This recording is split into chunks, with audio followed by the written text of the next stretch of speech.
Hey, welcome back. What's up, everyone? It's your host, Andrew Nemani. I hope everyone is doing extremely well. Welcome back to Permission to Shine podcast. You know what we do here. We highlight the most humble, inspiring people and the stories that I know you guys will love. Today, we've got a really fun guest from the UK, Andy Warren. You could say the man is a mogul of sorts. We were up at Live in the Vineyard, which is a music-based event, and my friend Garrett Adair was playing music there, and it's kind of cool. They pulled together a bunch of executives from the music and film industry. And it was just really beautiful to see, from Garrett to Andy Grammer to Jordan Sparks, some of these people who've really been deep-rooted in songwriting for a long time and performing in these venues in these intimate rooms of like 30, 40 people. So pretty cool event. Garrett did a great job and built out a beautiful fan base there. And while we were there, got to run into Andy Warren, who is originally from the UK. It's where he resides now. He's done a multitude of things across film, entertainment, insurance, working at the Walt Disney Company, overseeing a $2.4 billion budget there. The guy has owned 22 pubs in London when he was young. He worked at like a 3-star Michelin company when he was, a restaurant rather, when he was 17. And the guy knows how to make friends and to look out for people. So I think you're really going to enjoy this conversation. Andy is an amazing person. I felt so lucky to do this with him in Napa, in a vineyard. What a beautiful space, and truly a beautiful soul. Somebody who cares and looking after so many people, and certainly a family man as well. So enjoy this conversation. We also recorded it in a vineyard, like I said, so we've got the video of it up on YouTube. So it's kind of funny. You can check it out there as well if you'd like. All right, enjoy the episode, guys. Andy freaking Warren. Andrew, Welcome to the show, man. thank you so much for inviting me on. I think you're the first Brit to be on Permission to Shine. Well, that's an honor also, but to be in this fantastic, well, not so sunny San Francisco setting, but drinking a nice glass of wine, yeah, I'm excited to be here. Yeah, I love it. When we first met, I was in the United Kingdom, and you were an incredible host. Thank you. What do you think about when you're in America? Like, what does America mean to you? The UK. I think I'd always, and had achieved it. I work in America a lot. I work for the Disney Corporation. I work for Microsoft, so I hear an awful lot, a huge amount. To me, it's really a second home. I know so many people in so many states now, a lot of Brits, but certainly a lot more Americans. I can kind of turn up at a whim. I mean, it used to be the first time I came here in, I think, 1980, it was a big deal to go to the United States. It was huge, and a big adventure for a young teenager then. But now it's on a Friday, I decide I'm going to come here on a Saturday, and it's pick up the phone, get a ticket, and I'm here. So I think it gives me inspiration. I think you've got so many countries within a country, cultures, weather, behaviors, laws, and just, I think, attitudes to life and living. It's a great place to sit on a beach. It's a great place to do business. It's a great place to put on a pair of skis. It's a great place to come and buy wine. It's a great place to be an entrepreneur, but it's also a great place to be an employee of a large organization. It really is, I believe, still land of great opportunity, and maybe land of the free, maybe a little bit too much in this day and age, but it's certainly with Instagram and everything, I don't think anybody's free, but it's just a great place to be. I love the States, and I love Americans too. Yeah. Well, they love you, that's for sure. Oh, well, thanks. Yeah, you're a beloved man, Andy. And you said that you could, just out on Friday and kind of make it here in a day or two, right? And you can't do that without a lot of hard work, right? And you've certainly accomplished a lot in your life. Mm-hmm. I'm curious, from the beginning, if you back up, what was young Andy like as a child? Well, that's a probing question, but that's how we're here, brother. Yeah, that's how we started. I want it all. It's to me, it's interesting. I think it's a heartwarming story. It's very much a family thing for me. I'm one of 6 kids, not kids now, but we're still all very close as brothers and sisters. We don't live in each other's pockets, but we're always there for each other. Having now sadly lost both parents, I think that's brought us even closer together. But the young Andy was very much a shy kid. You wouldn't think that now. Really? Absolutely. Yeah, wasn't outspoken. It was very important for me. So some of the traits that have come through from young Andy to Andy of today, I try not to give anybody any reason not to like me. I like to be popular. I like to be funny. I like to be liked. It bothers me because I think I deliberately go out of my way not to upset people. I'm sure I do. In fact, I know I do, in, my personal life and my business life, because I'm quite direct now. I think you lose your filter as you get older. But the young Andy, was very much a kind of hanging on to my mum, always looking for approval. It's tough. I have a very successful older brother and a successful older sister. He was an amazing sportsman. I was an okay sportsman. She went out and did her own thing in business. I decided to kind of take the corporate route. So I always had, a couple of older people setting this scene. My father was a very successful businessman, but in corporate land, incredible salesperson. My mum was the most incredible mum and homemaker. A lot of the traits have kind of come through. I'm a lot tougher now, a lot more direct. I know what I want. I don't stand for any kind of nonsense. I'm finally realizing that life's too short. So, you got to say no sometimes. You got to break a few eggs when you make that omelette. But a lot of the traits have kind of come through, but I think mainly the good ones.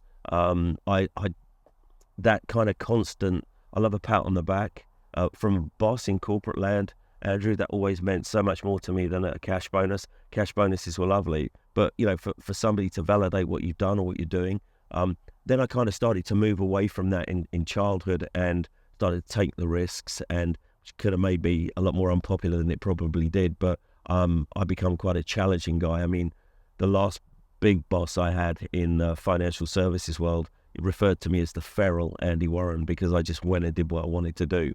And sometimes, more often than not, it got me a promotion.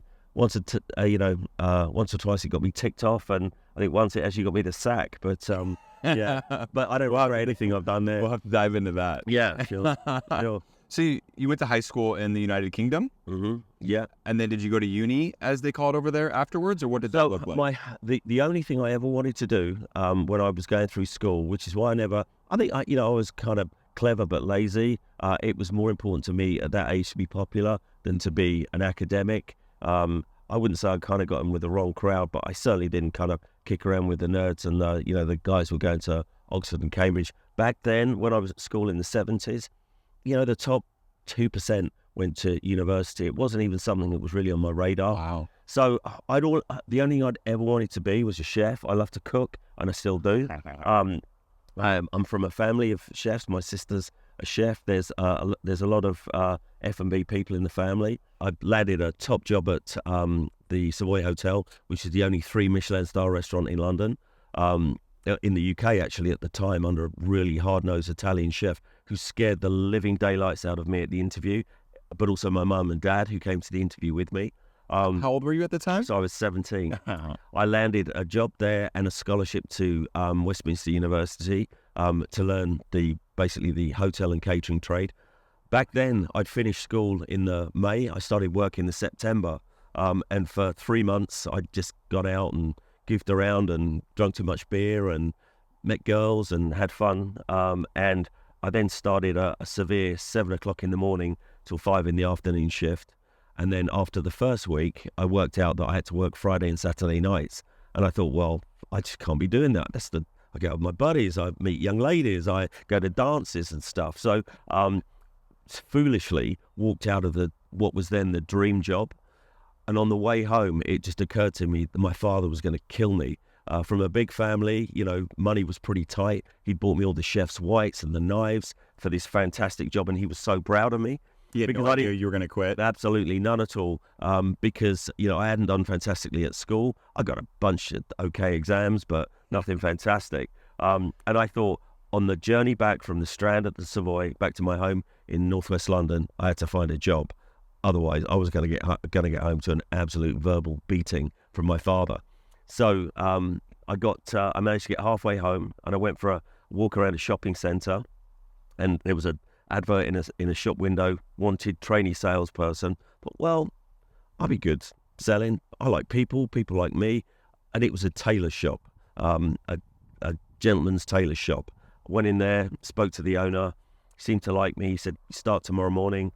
And I never really looked back. This guy was an incredible man. He was a Polish Jew whose family had suffered absolute atrocities during the war. And I probably learnt more in the 2 years working with that guy than I learned in the 14 previous years at school. Just through life, man's inhumanity to man, about history, about doing the right thing, about supporting other people, about being honest in business, about employing people that were at least as good as you, if not better than you. Always listen, always be kind to people. And I think that was pretty much the kind of I mean, don't be wrong, I had great examples from my parents, but he was kind of like the boilerplate to me in business on how to conduct myself. But he was a great salesman. He was a great people person. And he really inspired me how people would come through the door. He would find something in the first 3 or 4 lines of their conversation, or what they were wearing. It could have been a wedding ring. It could have been, I don't know, a crucifix around their neck. It could be a badge with the soccer team on there. The fact they got their grandchildren with them. He'd find a hook, and the next thing he was their best buddy. And it really, that mantra today, I think if you get in with people, you can find common ground. If you're selling a product, if you're selling software for Microsoft or computers for Dell, it doesn't necessarily mean you need to be their best friend. One thing I can guarantee is they don't like you, they ain't going to buy from you. So I always try to find that kind of common ground. So if you're taking that, client or friend or whatever it is in that situation out for that 6 o'clock shift that you said at night, what would you consider to be like goal accomplished, right? So it's 11 o'clock, you're finally going back home to your family. You obviously just spent time away from them, so you want it to be worth your time. What kind of had to take place for you to be like goal accomplished tonight? Time is so valuable. We'll never have enough of it. If anybody asks me, what would you wish for? Most people go for the tall, leggy blonde, or the big ship, or $1 billion. But it's more time, because you can't control it, right? Yeah. So you got to use it wisely. So I'd only accept to go out with people if I felt there was a genuine reason or benefit for me or my company, or they were harder to convert in a some people just like to be socialized. But for the more important clients, I think I'd invest that much, my own personal time to make sure that they were going to be a long-term client, and they were buying, or if they were selling or whatever, we came to, a congruence of interest around a deal. And it was more than just, I'm selling this, do you want to buy it? What's the price? No, it's too expensive. Well, I can lower the price, then I'll buy it. It was, what I've done, tried to do in my business career, is rather than just do what I call a tactical deal, is build a strategic relationship. So I can forget about the fact that I need to pick up the phone to that guy to make the sale. He's going to come to me anyway, because I'm his kind of come-to guy. And that's you can learn an awful lot from books, but as I say, I go back to the sales guy the guy that owned the tailors. It was his repeat customer was just breathtaking, because he'd say, look, here's my business card. You need me anytime. That's my home number. And they're like, you give me your home number just because you want to buy it. I mean, Charles, I wouldn't pick the phone up, but he'd then say, well, and I tell you what, if you could do me a favor, I mean, I've given you a good service. Maybe you tell 1 or 2 of your friends, and they're going to get the same service as I've given you, and on next time you're in there, maybe I can look after you again, kind of thing. So that long-term relationship, as I say, I'd like to think you could dive into any of the companies that I've worked with Andrew, and most people would say, yeah, Andy was a good guy. Yeah, that thing on your tombstone, yeah, he never did any harm to anyone. He was a good guy, kind of thing. I think that's what some people will probably disagree, but and I probably got 1 or 2 bosses, and maybe a handful of people who've worked for me that wouldn't agree. But you know what? Maybe they weren't great bosses, maybe they weren't great employees. But generally, I've tried to be really fair. And a long answer to a short question, but yeah, a goal accomplished was a long-term relationship. It might not have been, signed on the dotted line that night, but it would certainly be an open door for when I wanted to go back to them. So you can have, we used to call it a Rolodex, now we call it LinkedIn, right? Yeah. The amount of people that you can pick up the phone to. I don't know how many people follow me on LinkedIn. I mean, it's just tens of thousands now. Sure of some of them I don't even know. I try and vet it every so often, but most of the people I could go onto there and just say, do you remember when we did this, or is there any chance you could help me with that? And doors open. Yeah. Doors open. You are the ultimate connector. Wow. You're at the source of so much that happens. So it's well earned. Thank you. Yeah. Thank you. You worked for Disney. Mm-hmm. You mentioned that, and obviously a lot of other massive corporations. Mm-hmm. How old were you when you started working at Disney? So I joined Disney when I was 34. Okay. 34. Were you based in the UK still? Yeah, initially in the UK. I was out in at the studios, so I ran the studio operations. So I was out in California a lot, Florida, Paris when they had what was then Euro Disney, which is one of Disney's least successful ventures. But so yeah, I spent a lot of time with the theme parks. Most of the time, though, in the kind of creative element, so around Pixar, which is the Steve Jobs product that we JV'd on. So I was around for that. And a lot of the, I'd say the non-animation stuff, so the Miramax and Touchstone Video stuff, which is all Disney owned as well, ABC News, ESPN. So anything around the, I suppose, the kind of film camera where it was spending money kind of came through my division. So it was an awful lot of time over. Yeah. And when the time actually came to come over to the US full time, my second son was coming along, and it just wasn't a great place. Hollywood just wasn't a great place to bring up kids. It was a great place to be a single guy, quite hedonistic. Disney at the time only worked 4 days a week, so you had Friday, Saturday, Sunday to play golf, and it was a very strict regime. In as much Disney, their belief was on the fifth day, and then your weekend you shouldn't work. Well, I know you well, Andrew. You work. You never turn off. People don't turn off. Mobile phones keep you relevant and keep you going, and emails pinging all the way through the night. And everybody looks on a Saturday and Sunday. Disney's belief was if you couldn't do the job that they gave you to do in the 4 12-hour days that you worked, then you either needed help or you weren't up for the job. Mm-hmm. So, and it was a really strict regime. So you literally couldn't get in the studio and you couldn't get on your laptop. Wow. So it was a real discipline. It's changed now, but it was as frustrating as it was sometimes. We all kind of worked offline a little bit and lengthened the days. But Disney, there's still a lot of buddies there. It's still, it's a behemoth of a company, but they still sell the kind of the family value. You're not an employee, you're a cast member, all that kind of stuff. And you do feel very much a part of the whole thing, whatever you do. I mean, when a new animation release comes out, a kind of Frozen or something like that, it's such a big deal to all of the studios and the offices. Yeah. They all get to see it before it's actually premiered, and as I say, so you feel like a part of the creative process, even though you might be the guy who's kind of cleaning the kitchen or something like that. You're very much a Disney man. And it was so the opportunity came to be in the States, and it just didn't work for me kind of time wise. I'd also been there. I'd also had this master plan of 4 years, maybe 3, maybe 2, but no more than 4. And I was kind of coming to the end of my tenure there. And the only thing I didn't really have on my CV was in terms of the roles that I had, which were around the supply chain management, procurement, operations, big people jobs, was financial services. Because it just kind of sounded dull. I've been in technology, I've been in software, I've been in music, I've been in entertainment. I'd run my own businesses. I've been in this kind of little boutique-y tailoring business.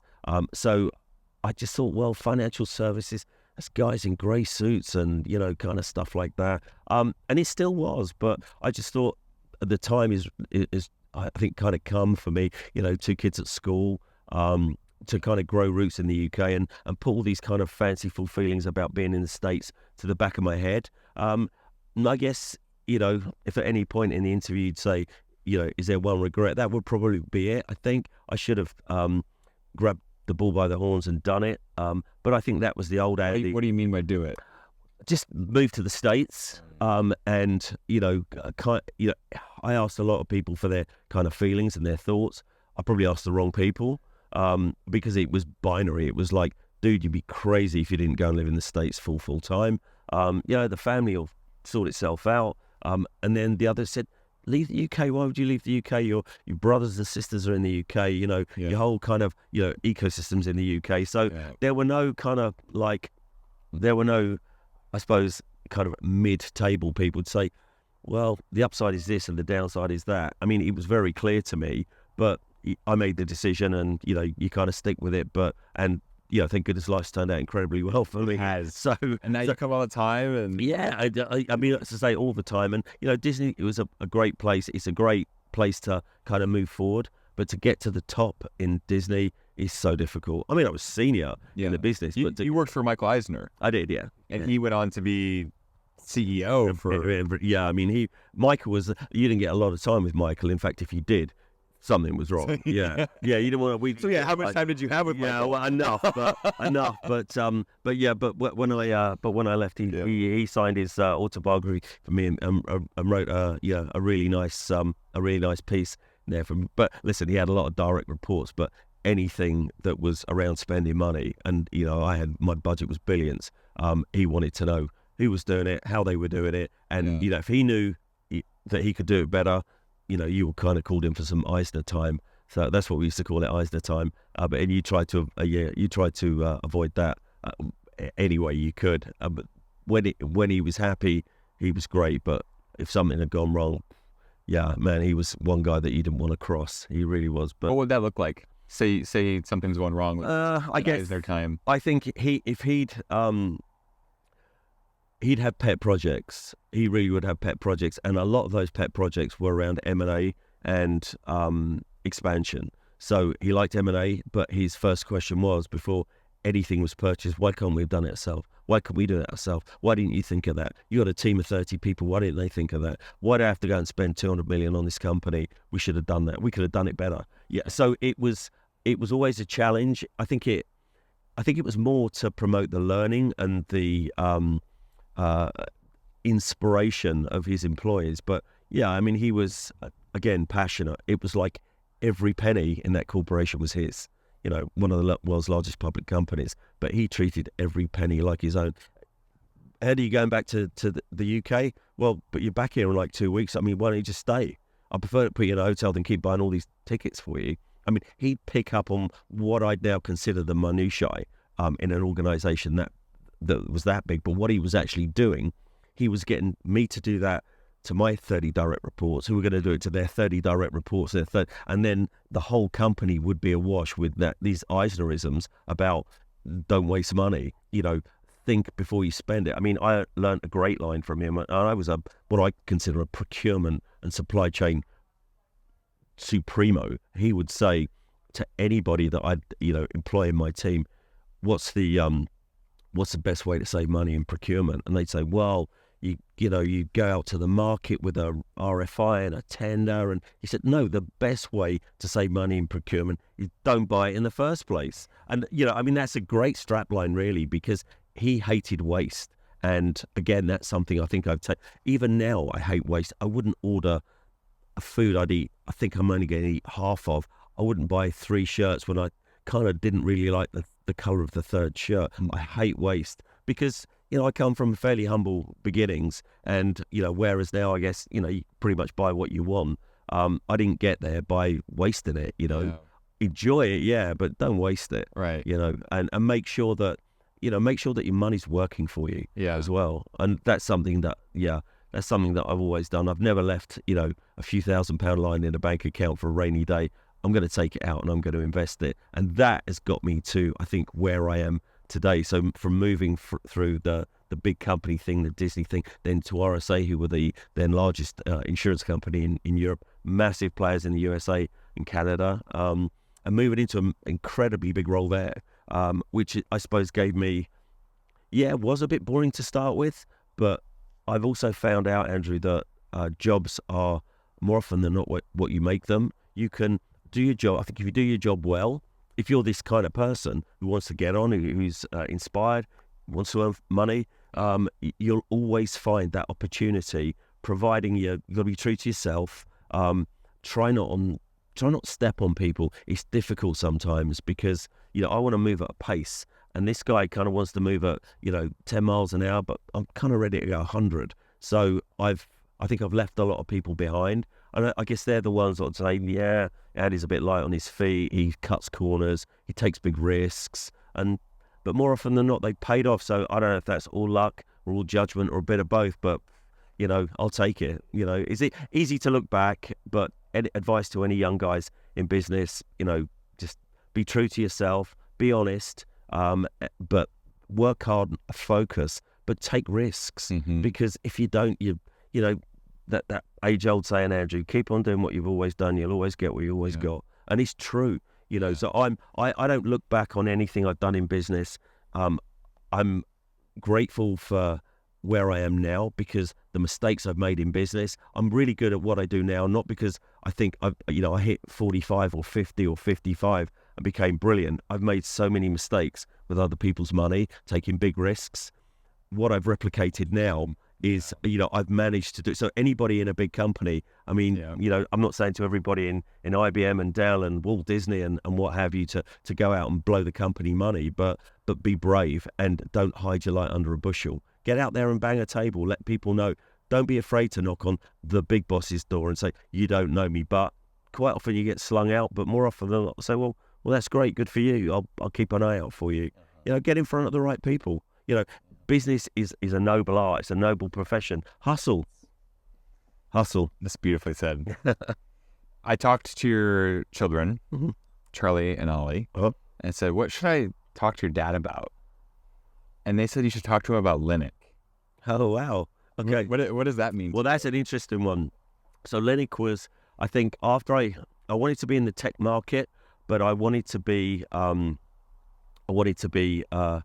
suppose, the next Richard Branson, I think. I wanted to be... Was he everyone's idol in the UK? He was, because he'd started off kind of breaking the law.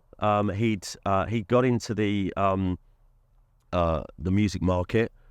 That's what he used to do. I mean, he started off pretty much bootlegging records. Wasn't he driving to another country to buy records and then sneak them in? Yeah, but he was grey importing, so that when you could buy, Louis Vuitton bags cheaper in Paris, you bring them to the UK, the grey market or grey imports, as we called them. Branson wasn't seen as demonic or a bad guy. He wasn't seen as somebody who was breaking into your house or stealing your tax dollars. He was, an entrepreneur, really. So anyway, I'd read his book and thought, well, I could get into business. I know the software business. I haven't worked with Microsoft. So I started a software manufacturing business. So back in the day, when you bought Microsoft Excel or WordStar 2000, a product you wouldn't even probably heard of, but the word processing manual, which is like Microsoft Word now, it would have 10 manuals with it. It would have 5 CDs or 10 disks, computer disks to go with it. And they needed something to print those manuals, replicate those disks, put the whole thing in a box and send it out to the store or the software distributor. So I got in with it because I knew a lot of the software manufacturers, and I'd done that, did a relationship thing with them and said, look, I'm no longer selling your software, I'm making your software. Well, we make it in the States. Yeah, but I mean, it's in the States. It's going to take you 3 weeks to get it over here. Yeah. And what if something's wrong in the production? You need to do it locally. And then what about when you need to put that software in France or Germany or the Benelux countries? You need it translated, right? I'll translate it for you. Of course, I didn't do any of this stuff. I didn't print. I didn't do the copying of the discs, and I didn't do the translation. I just built a network of people to do it for me. I just had a dozen people in a hub sitting in London, placing orders with other people, coordinating it, kind of making the whole thing work. So Linux, it started, it was me and a buddy of mine. Actually, it was Charlie's, my son Charlie's godfather. We started. Your son Charlie. Yeah, and he was an accountant that I'd worked with at another company, and our common, I suppose our kind of common ground. We were both big football fans. I always looked up to him because he was an East End of London boy, so a real Cockney lad. What does that mean? So Cockney means, so the actual word Cockney means that you're born in the sound of Bow Bells in East London. And he really was. And it's the Cockney kind of rhyming slang is the apples and pears, stairs and trouble and strife, wife, all that kind of stuff. And he was very much like that, but he was really sharp. And he managed the money. So that was my kind of early days of getting together with people that were a lot better at me at that one kind of commodity. So I needed, it was a big flow of money with big companies, and I needed bank loans, and I needed cash flow, and I needed invoice factoring and discount. So I got in with somebody who was really, really good with that. And I said, look, you have half the company, I'll have half the company, and we'll build this great company together. And we did for a number of years. It was tough to start with, right at the time when I think Ollie had just kind of come along, and life had just got really expensive, and the last person to be paid is the guy who owns the company until you paid everybody else and your office rent and your phone lines and all the other bits and pieces. So it was tough for a couple of years, and then it started going well, really well. Then I made a few bad decisions. I had a few bad clients, I think, who were they weren't bad clients because they were not paying me. They were just taking too long to pay, and I started to overtrade. So I had more orders than I had cash, but because I wasn't doing anything myself, I started having to pay suppliers, and the suppliers are saying, look, unless you pay us for that, we ain't going to give you that. And then all of a sudden, some of these big clients are saying, well, we need that stuff, and we place the order with you. I said, you don't want to tell him you can't pay for it. So you start going out to other production houses who perhaps aren't as good. I had the Rolls Royce of production houses, and they start making errors and delivering late. I lost a couple of big accounts, and I got into some serious cash flow problems where you have to remortgage your house. But that's where I've been brave. I took a risk, paid off, fortunately. And that was my first business sales. So I brought an incredible sales guy into the business, and he really was really, really good. Trouble is, he and the finance guy didn't get on, and I had to make a choice between one or the other, and I chose the sales guy because I thought I can always get a good finance guy, and he was a friend, so that was a really tough decision. That's one of we never fell out, fortunately, but that was a really tough decision. So the sales guy stayed with me and built the company up till it got to such a point where I just didn't want to work with him. He wasn't what I'd call a nice guy. We're friends now, but he was a tough guy to work with. He was just focused on nothing but money. Mm-hmm. There was no enjoyment in the business, and I can't say that I've never, apart from that short time at the Savoy, I can't honestly say any of the jobs I've ever had I've not enjoyed pretty much most of the time. Some of them all the time. We all have a bad Monday, Andrew. We all get a ticket off from the boss, or we don't get the bonus we think we were going to get. But more often than not, I've really enjoyed it, and I just wasn't enjoying it. So that is what got me back on the corporate thing. So that forced me then out in my kind of early mid-30s to go to Disney. Mm. But they loved the fact that I was an entrepreneur, a successful entrepreneur. So I look back at it now, and it's actually quite funny because the whole thing was comedic, because it wasn't a police thing. It was a kind of like a civil service, and the incompetence that I learned that there is in local government. Yeah. It's kind of, and if there was one thing, if I could dial the clock back 20 years and I didn't need the money, I think I'd want to go into central government and fix all that's broken, from the state of the roads, how they dish out parking fines, how they empty bins. What's a parking ticket in London, by the way? So a parking ticket, what it actually, is it physically? What does it cost? Oh, so if you pay it straight away, it's about £80. 80? Okay, and if you leave it for more than 14 days, it doubles. That's crazy. Yeah. How does any average, wage-paying person afford that? Well, that's a deterrent, I guess. It's there to stop you parking on a double yellow line or in an area that you shouldn't. But it's a dent, and it's there to hurt people. Unfortunately, when it doesn't, it just makes you that bit more arrogant. I'm like, well, if you get a parking fine, you get a parking fine. You still kick back and you're like, that's £80 that, I could have spent on a nice meal or something like that. But yeah, as I say, the incompetence that I kind of uncovered in the kind of prosecution and how they go about it. I mean, it was obvious, but the legal system ties these people in knots, and the money that it drives into the legal or the court system is breathtaking. Yeah. I mean, unfortunately, had I made, tens of millions of pounds doing it, I probably would have gone straight back into big business. But I think I'd had my fingers burnt in the small. I mean, the company still sold for great money, but I didn't want to be involved in it. I didn't want to work with this sales guy anymore. So it was almost kind of like, I suppose, a bit of divine intervention, because I was doing so well. I think I would have just put up with a guy that I didn't particularly get on with at that time, and just carried on. Yeah, and it's not. Yeah, I mean, being unhappy. I mean, it's just, why would you? Yeah. I mean, you certainly don't choose your friends because you don't like them. You choose them because you love them, right? And I was, whilst we had a working relationship, we were together so much of the time. And he was very much kind of for himself. If he was sitting here today, he'd say exactly the same thing. But, it's, the term, it's only business, and I guess I've probably, I don't know, wronged people in business, maybe not intentionally, but he didn't think it was intentional. Yeah. It was everything to him. it wasn't everything to me. Right. I had other things in my life. I had a kid.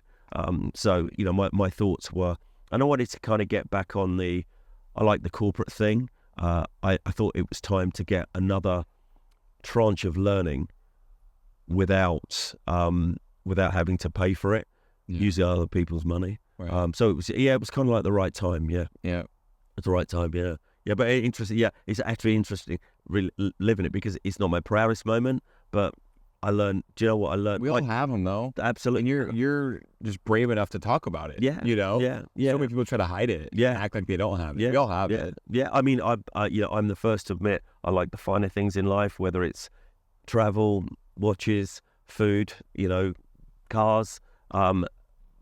But I realised there's a right way to do it and a wrong way to do it, which is you're not showy about it. No, it's a crass thing to get to the age of 33, 34 to realise that right is right and wrong is wrong. Yeah. But there's an awful lot of people who make livings in this life who do it the wrong way and get away with it. And I think if there's ever a shortcut or a secret, everyone's going to buy that recipe in that book. Yeah. But I haven't found one yet. So, it's why I think my sons now, I've instilled in them the importance of doing the right thing in their jobs. And that kind of corner cutting can be eradicated, or it can be overcome by hard work and focus. And you can get lucky in whatever you do. Yeah. And I think I've just had a series of kind of good luck. But as I say, the blips in my life are great things to revisit and look back on. I'm good at keeping notes. I guess one day it'll all fall out into a book. We have that to look forward to. Yeah, I mean, I've had such great experiences and such great learnings, and I attach myself to such fantastic people. That's your specialty, I think. Yeah, and as I say, not everyone wants to be my best friend, and guess what? I don't want to be everyone's best friend, but the people that I connect to, I think what's really important, the sort of 15 people that I'm really close to in life now, all introduce me to people who are equally as interesting, as fun. Success has got nothing to do with it. They'll be entrepreneurial in a tiny store, but it's a different kind of, I suppose, entrepreneurialism. Yeah. There's such a word, but there's a takeaway from all of them. And I don't mean to sound kind of parasitic, but I'm a good talker, but I'm a good listener, and I pick up sound bites. And I made a decision at a really, really, really young age. I don't know exactly when the journey was. It was when I was walking out, leaving the Savoy Hotel, walking to the train station with hardly enough money in my pocket to get back home. I never want to be poor. I never want to be poor. I don't necessarily kind of want to be Jordan Belfort wealthy, particularly the way he did it. But I never have been. I'm all out of private jets and stuff like that. But I mean, I'm in terms of from where I came. It's a bit of an anecdote, but I wish my dad was here to see it. He's kind of 30 years gone, and I mean, if you how old were you when your mom and dad? So I lost my dad when I was 31. That's too young. Yeah, and my dad, when he passed, is my age now, and I thought my dad was quite old. So, and I think I'm like 25. Super young, yeah, exactly. And sadly, I love, but mum, yeah, thank you. But mum was a couple of years ago, so. Without a shadow of doubt, the grimmest time in my my life. Sorry, I missed that. Your mom? My mum was 85. Okay. But so, a decent age, but, up to the last kind of few weeks, fully there, fully engaged, right in the middle of COVID. So an even sort of tougher time. So it was tough, but, they're the people that I kind of learn from in terms of, I suppose, family values from my mum. My dad was kind of like me, absent all the time. I mean, because he was working, putting food on the table for 6 kids. But I think if from a kind of helicopter view from heaven down, if my dad looked his 6 young kids, I'd probably be kind of 5th or 6th in terms of success. Depends how you manage success, I suppose. I'm the kind of entrepreneur, but my brothers and sisters are all successful in what they've chosen to do. Unfortunately, the measure of success these days is pounds, shillings, and pence, or dollars and dimes. But I I think he'd be kind of really proud because I kind of hooked onto his salesy thing, that he was good at that kind of relationship. He was kind of a salesman cool, my dad. I remember him, with a glass of scotch and a cigar, and he'd eat olives all with one hand. And I thought, I just want to be like him. Well, I'm not a big scotch fan. I don't really smoke, but I could eat an olive or two. But he was kind of, I suppose, kind of stern cool. He was a bit sort of James Bondy cool, my dad. But I don't carry that off too well. But he does. Yeah, I mean, he kind of taught me how to sell. And then the tailor guy, I mean, he really kind of polished off the rough edges and made me likable. Because I at the age of, I don't know, 18, I was selling £200 suits that now would be maybe £10,000. So the really kind of high end stuff. So was this in London? Just outside of central London, yeah. So he was, I guess he was in his 50s, late 40s, early 50s. But these guys were coming in, these big city businessmen were coming in, 40 years of age, looking at me and thinking, well, this guy could be my kid, this kind of spotty lad. But I kind of broke him down. I get that every once in a while, Andy. Yeah. Alex, well, hang on to it, Andrew. Let me tell you, as long as you, as long as you can. So yeah, I think it kind of brought me in. It brought me into the. Thank goodness I had certainly my mum for as long as I did, because she would be, like, in any way that I disappointed would crucify me. If I thought I was a young lad, I came home one day with an earring, and my mum was like, my dad went crazy. You can't have an earring because it's only vagrants and drug addicts and people have an earring. I said, no, cool people have earrings, Dad. And my mum said, do you know what?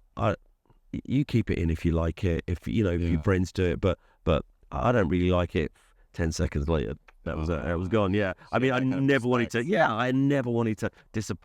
disappoint my mum. Yeah, and I mean, again, that's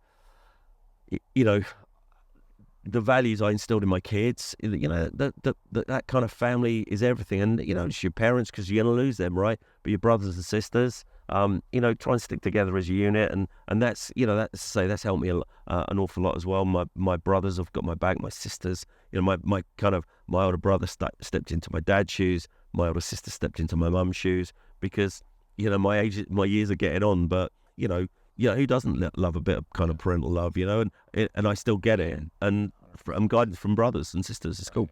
Yeah, I love that. I feel like we've just scratched the surface, which is crazy that we've covered a lot, but we're chasing daylight.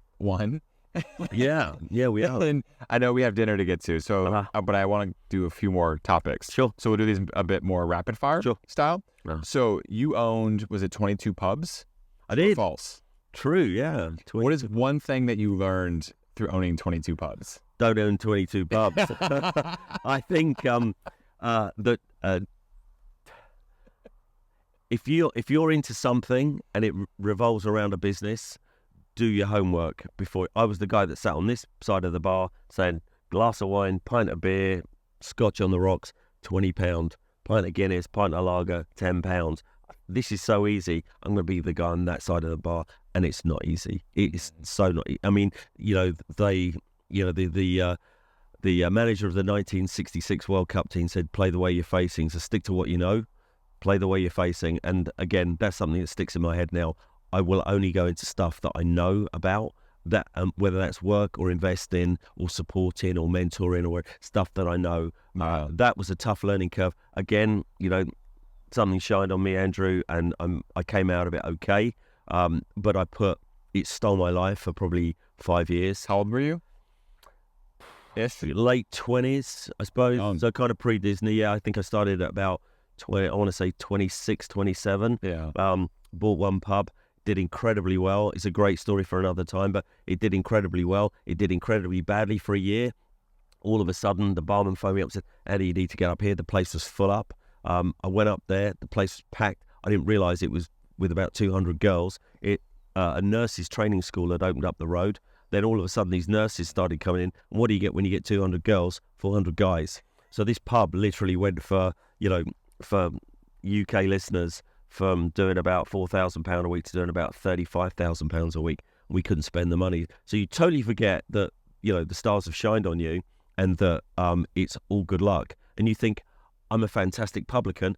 I'm going to go and replicate the model. So you go and buy another rotten pub and kind of go through the process again. But it went up and up and up. And I think I probably came out aging 20 years in the 5 years that I did it. But I had some fun, but it was a real kind of thief of my time. I never had a Friday night out or a Saturday night out. I was always in a trouble pub, collecting cash, emptying fruit machines, unblocking toilets. So yeah, whilst it was, I could run a pub now, serve a great pint of Guinness, and but I think it was the food and beverage guy in me, just thinking, I need to get this out of my system, because I could have been a great restaurant owner, because I know so much about food, and I love chatting to people and watching people enjoy a glass of wine or some food or suggesting stuff. But then I looked at it, I thought, do you know what? It's too hard to learn that and to do it all again. My sister was a fantastic restaurateur, and she made it look easy. So I thought I'd do the same on pubs, but it ain't easy. So if anybody's thinking about starting a pub,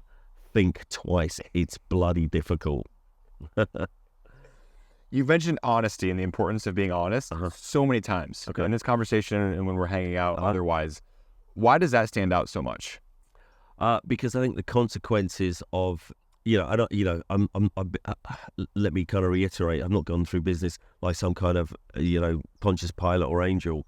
I bent the truth, and I've probably told what I don't think were lies, but absolutely are lies, because you didn't want to get found out, whether it was trying to cover up a mistake or what somebody else had done. But every single time I'd done it, you get caught. Yeah. So far, far better. And it took me a long time to realise that if you tell the truth straight away, then the chances are it's painful sometimes that you screwed up, that you've let somebody down, that you can't do something. But the pain is a lot worse when you have to explain down the line why you bullshitted about it. Yeah. So I think it was, it wasn't something that I valued because it was a belief that I was brought up with. It's something that I've learned because it's the pain and the collateral fallout of being found out for being dishonest. Sometimes you ain't going to say something, which I suppose is fundamentally dishonest. But if you're not put in that position, then you don't have to kind of own up. But more often than not now, I think honesty is the best policy. It's a bit of a cliche, but it works out better that way. Yeah. And who likes to be lied to? It's fucking horrible. Yeah. To find out that somebody's deliberately misled you for their own gain, or worse still, for no reason whatsoever. It's pretty crap. So stick with it. Yeah. I think honesty is the biggest leading indicator to freedom. Yeah, absolutely. That. Yeah, that. Old adage of, I like to sleep at night. Yeah. You don't ever think, whoa, what's going to come on top tomorrow? What skeleton's going to wander out my...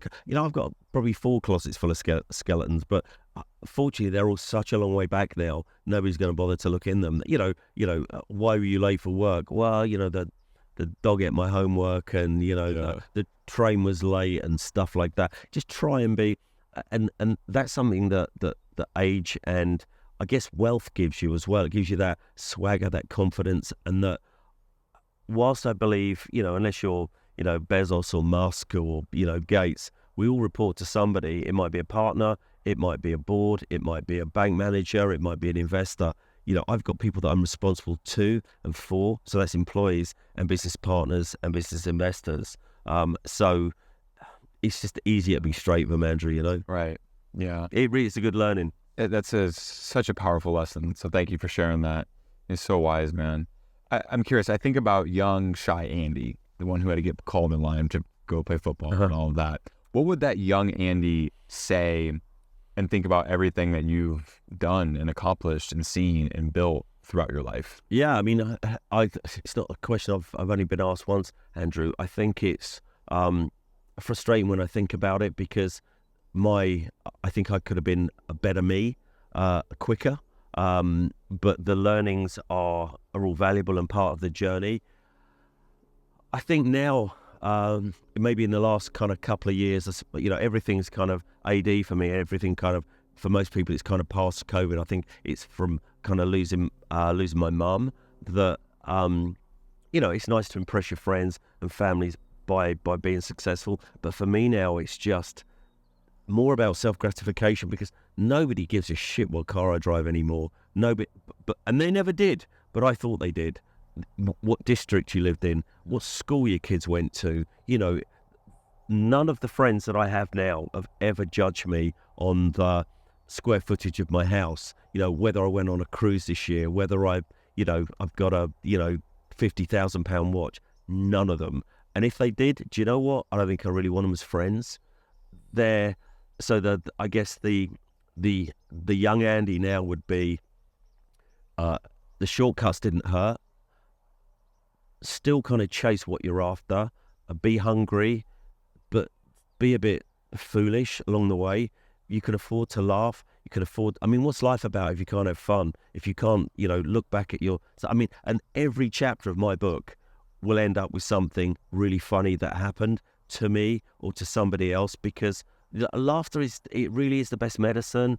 And I used to take myself so seriously. I had to be the first guy in the office because it was important to me that all the subordinates saw me first guy in the office. I had to be the last guy to leave when I was at Disney because Andy's so important. He's there at night running his fingers through, the hair that I used to have, and pumping out these emails at 10, 11 o'clock.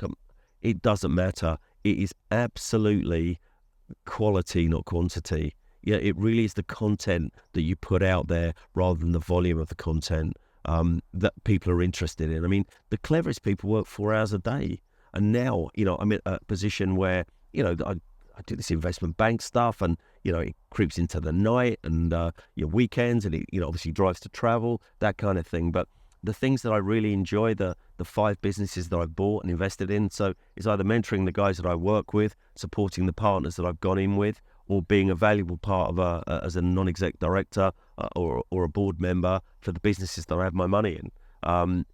Plus running a property portfolio. So I love the fact that I get every single day and I'll have 50 different tasks, and the next day or the same day next week will not be anywhere near the same. So variety has been the spice of life, and I think always be open-minded, always be brave, always be prepared to have fun. It's never as bad as you think it's going to be. Yeah. And you know what? I wish I could say that's, stress being the biggest killer that it is. I reckon if I'd have learned that at maybe 25 rather than 55, then I'd probably be a lot healthier now. I'd probably look a good few years younger. But yeah, things just never turn out as bad as you think they're going to be. And that, I think that's the truth for pretty much everybody. We're very fortunate in the Western world, aren't we? But I think, there's kind of freedom and liberty, and there's always opportunity. Just be the brave one, be the brave one. And, as I say, bend the rules, just try not to break them. I think we all needed to hear this advice. Well, thank you. Yeah, listen, it's easy when you kind of done it, and there's no one secret. I wish there was. I wish we could have made this 10 minutes and said what you need to do. But there is no one thing. Yeah. It's as I say, the if you stick to the golden rules of be straight, be nice to people where you can, be firm but be nice, be ambitious, be brave. There's and in the business, the golden rules business for me, don't be afraid of people around you that are better than you. Just harness that talent, learn it, but harness it and put it to work, because that's always worked for me now. And whilst I work for hopefully another good few years, my model's kind of set in stone now. Yeah. I don't have to change it because I know it's successful. It continues. Money is, I don't know, just a way of keeping score. It's the success, the people that I bring along with me. I've got 3 businesses with 3 guys less than half my age, who I would say they hang on my every word. They challenge me. Ultimately they'll be my businesses, so I can say no, that's the way we're going to do it. But they all have their chance, and quite often I'll let them screw up because that was the best learning curve for me, Andrew. Getting it wrong, that really, really helped. So yeah, I think that's the kind of one big takeaway for me, or the 3 big kind of takeaways. But yeah, sadly, there's no one kind of golden rule, kind of blinding flash of light. Yeah, right. It's a series of things, and unfortunately, good luck plays a part of it. So, and I've been blessed. Yeah, Andy, thank you, brother. This has been an absolute pleasure. My absolute pleasure. So much wisdom and experience boiled up. Well, we covered like 10% of it. Well, I was going to say, yeah, maybe do a round 2 next I would time. love Yeah, that. yeah. Maybe in London. Yeah, absolutely. Yeah, we'll see you at Christmas. Yes, absolutely. All right, thank you. Great, thanks so much. Yep. Cheers. That's it. Thank you so much for tuning in to Permission to Shine, the podcast dedicated to sharing the most humble, inspiring stories that I know you will love. Again, this is Andrew Nemani. I appreciate you tuning in. As always, please reach out, please follow on Instagram, on YouTube, on LinkedIn, Spotify, Apple. Leave us your thoughts. Let us know who you want as a future guest or what's your takeaways from this conversation. We'll talk to you soon. Have a great, great week.